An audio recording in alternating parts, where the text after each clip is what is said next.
Hello again, it's Jimmy here at O'Reilly's, and I have a new tool that we can look at here today. So this is here, VDiag. Okay, so this model is the VD80BT Lite. BT obviously standing for Bluetooth. You can see there it's got Wi-Fi. It's a diagnostic scan tool, wireless automotive diagnostic scan tool in that case.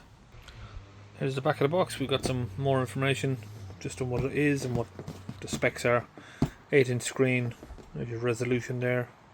1280 by 800, quad core processor, 64 gig ROM, and a 4 gig RAM, 36 watt hour battery, 2.4 and 5 gigahertz Wi-Fi, 8 megapixel camera.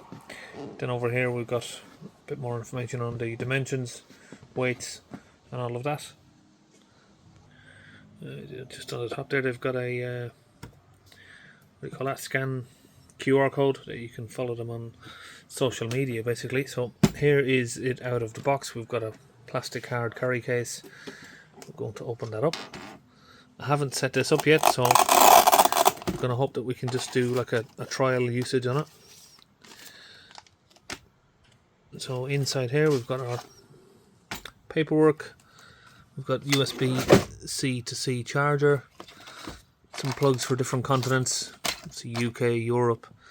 Then we've got the Bluetooth OBD dongle here. Let's just get that out. Okay, so here is the tool itself. Quite chunky. It's got a metal stand on the back. Camera on the back as well. Right there.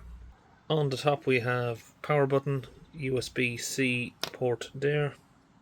Now the stand on the back can be used to mount it, prop it up if you want to stand it on a table, or these also can be used to hook them on the steering wheel of a car.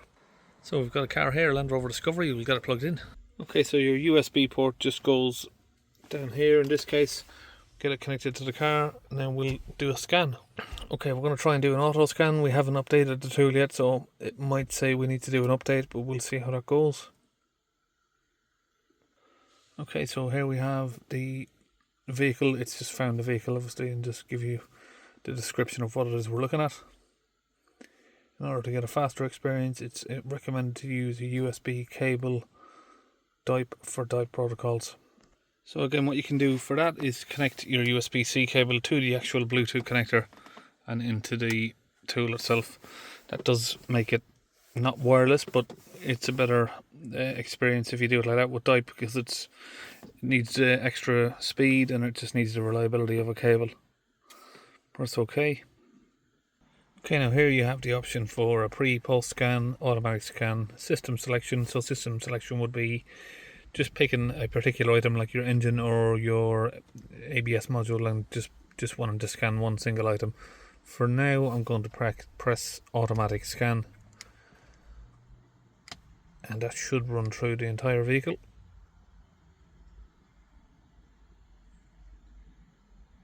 Now, depending on how many different modules you have, it can take it can vary in time. Okay, so now we can see the scan tool has done a full scan through the vehicle, and all of these green ticks mean we have no faults. We have a few faults here, which is in these different areas, which is transmission. So let's press that down. 4-wheel drive range signal circuit invalid signal. So you've got various different faults here. Control module for the tow bar, we'll go into that. Oh, I've pressed the image processing by mistake. Let's do the tow bar one. Read the DTC. General Electric's failure on the extendable tow bar. Right, so we'll go back. Live data, see what that shows us. Sometimes I'm not sure what the live data is going to show us on the tow bar module, but basically in your engine, if you've got a fault with your mass airflow or something like that, you can go on here and see, is the mass airflow actually reading? So does it look like you've got a dead sensor, or you've got an electrical issue with the actual sensor itself? Here we can look at some information that's displayed here for this.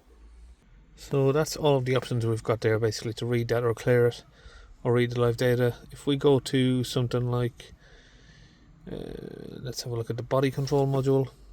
Go into diagnostic there. I'm trying to see if we've got something called like active test. We don't have it there, which is we're looking for the bi-directional use basically, so we don't have that in there. Let's have a look at the power control module.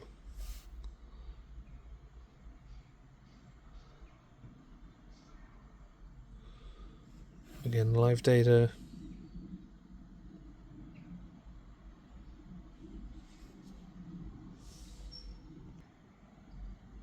That just needs to load up.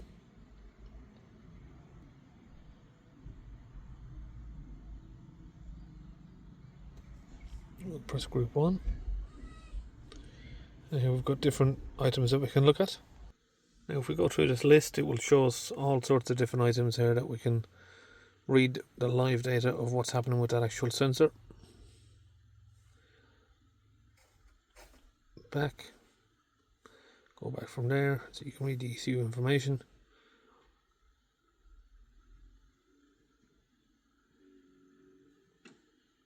Just gives you all of the information there about the ECU itself. If we come back to this menu here, we can have a look at the special functions. So here are all sorts of different special functions that you can do for each different vehicle that you plug it into. Transmission fluid level check, module adjustment, transmission control module pulse adaptive memory. Let's check the fluid level, see if that actually tells us what it is.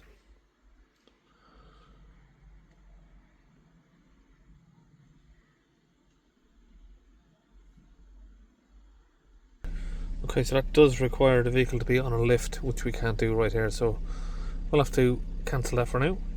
Now back in the special functions, we have all of these different items here that we can do, all depending on what car you've got it plugged into, of course.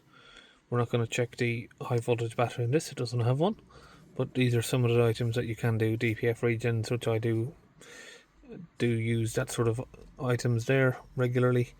Manual diagnosis, automatic scan. We can save reports here. So if you've scanned the vehicle, you can save a report and you can go back in and check what reports you have. You can forward them to yourself on an email or forward them to a customer.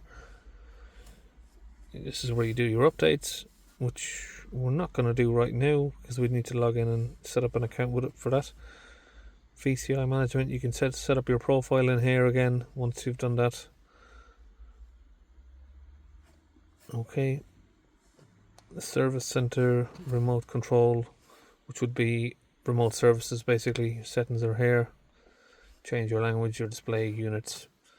So if you want it reading in miles, kilometers, all that sort of stuff. Manual diagnosis, which would be basically you're picking manually what vehicle you want to look at. So these are all of the brands that you can use. Obviously different continents: America, Asia, China, Australia. I thought Asia would have come under China maybe, but I don't know.